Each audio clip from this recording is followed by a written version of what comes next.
ఒక్కసారి చూస్తున్నా ఏంటినా పైన లేని వెన్నెలంతా నేల మీదకొచ్చినట్టు నువ్వుంటే చూడవా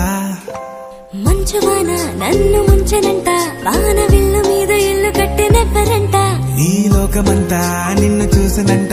ఏ దిష్టి నిన్ను తాకకుండా ఇంటిలోనే దాచుకుంటా రంగు రంగు కారు నుండి తొంగి